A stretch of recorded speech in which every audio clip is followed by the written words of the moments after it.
Welcome to my channel. My name's Alexander and today I'm going to review Paper Towns by John Green. Now, before I start the review, I need to say something about the author. John Green and his brother Hank Green are two of the most well-known YouTubers. They're among the 100 most subscribed people of all time, and they started this thing called Nerdfighteria, which is an online community with people who believe in values like altruism and free thinking, and who genuinely try to make the world a better place. Come on, this is so pathetic. Why should I be the one to explain who they are?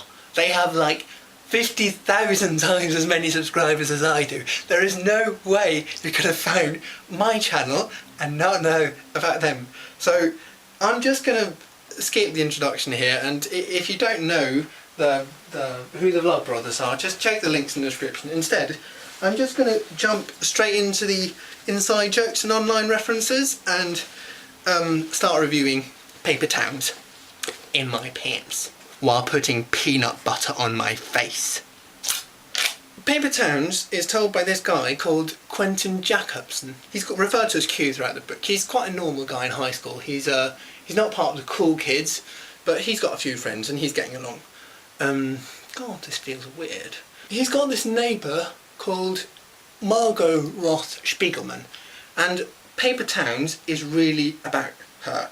She's a girl that everyone in school just knows her, and Q admires her, but they haven't spoken to each other in years, until one evening she suddenly knocks on his window and asks him to join her in a quest, in a mission rather, of vengeance against her friends, who've been rather nasty towards her.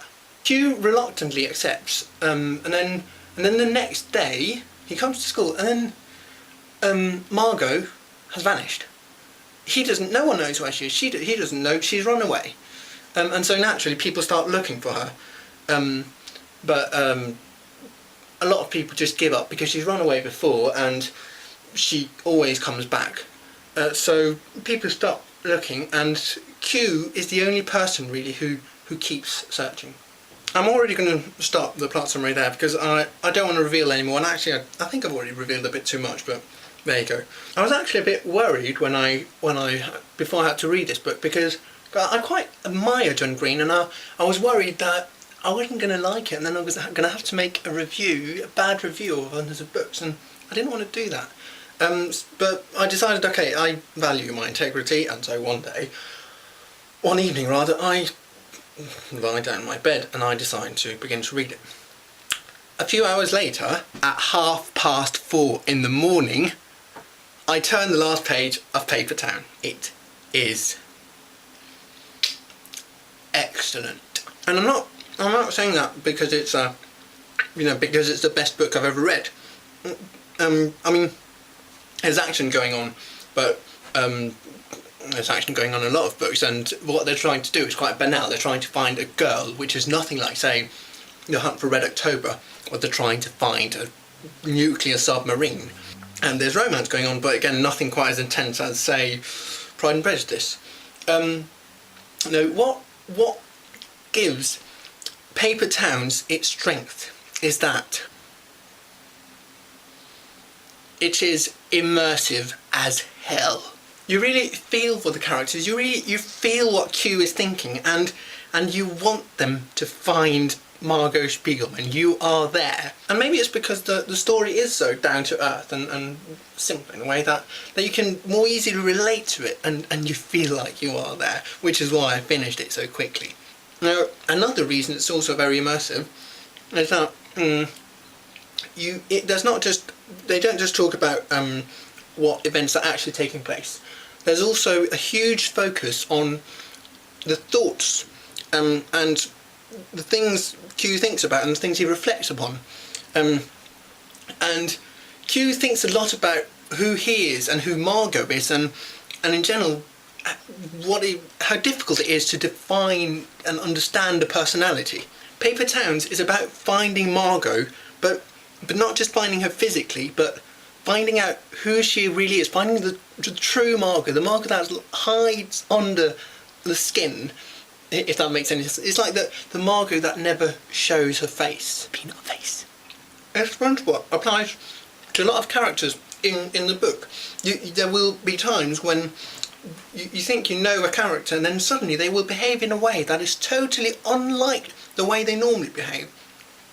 And it makes Q question what it really means to know a person and how we can ever, if it's really possible to know and understand what it's like to be another person. You can take that to an even higher level, and it puts into question the readers, our ability to project ourselves into Q's place and to understand what he must be feeling and what he's doing, to understand what I'm doing. I'm probably making this more complicated than it really is. You can easily read the book without thinking about all these things, and these existential arguments never really hinder the reading. But they're there, and I think it's nice because they leave you with something afterwards, something to really think about. Simple, but something to think about anyway. It's like a kind of armchair philosophy. I'm going to have to admit though that the book may not be for everyone. If you're too young, you may not really enjoy the pleasure of recognising what it's like to be in high school. And if you're too old, I mean, I don't think this is the kind of book I would give to my grandma. Why? Because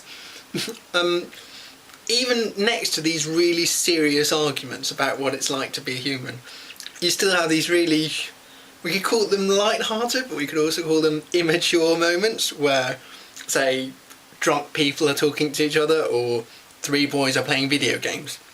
And I think that mixture is really nice. I think it helps to relate to the story and to recognise that something you could be doing.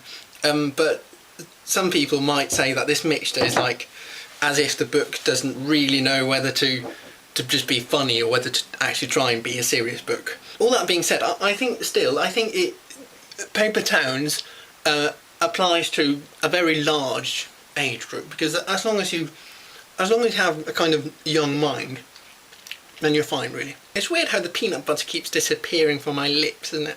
Anyway, so yes, Paper Towns, I was going to say peanut butter.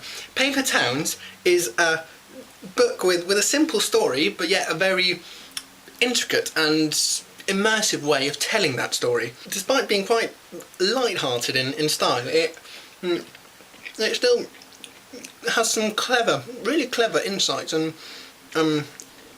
leaves you with things to think about afterwards. It's the kind of book that you would want to read again afterwards, definitely. So I would recommend Paper Towns.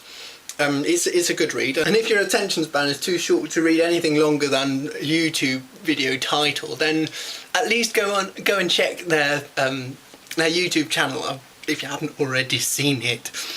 Link in the description. I hope you enjoyed the book review and that the peanut butter face didn't distract you too much. Don't forget to be awesome, and see you next time.